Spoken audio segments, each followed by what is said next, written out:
মোৰ সন্মানীয় শুভাকাংক্ষীসকল, আশা কৰোঁ আপোনালোক সকলোতে ভালে আছে। আজি মই আপোনালোকৰ সৈতে শ্বেয়াৰ কৰিবলৈ গৈ আছোঁ মোৰ এটি ভাল লগা অনুভৱ। চাওকচোন আপোনালোকৰ কেনে লাগে। আবেলি বজাৰলৈ ওলাই যাওঁতেও পোৱালীক ফটো এখন তুলি দিবলৈ ক'লোঁ।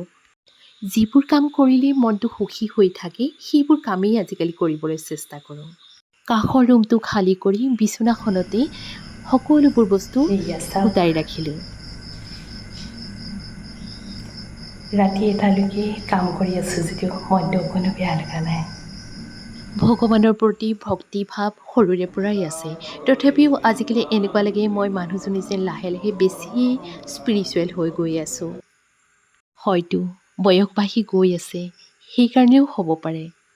বছৰটোত এভাগি নাম প্ৰসংগ কৰিবলৈ মন যায়, তাৰেই আয়োজন কৰিলোঁ।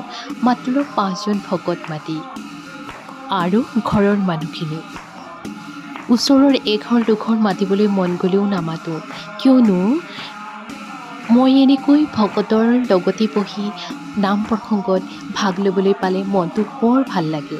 কাৰোবাক নিমন্ত্ৰণ কৰিম অথচ ভালদৰে মাতিবলৈ সময় নাপাম, এইটোতো বহুত বেয়া কথা হ'ব। মই যিহেতু কোৱাৰ্টাৰতে থাকোঁ, সেয়েহে নামৰ শেষত সকলোকে প্ৰসাদ বিলাই দিলোঁ।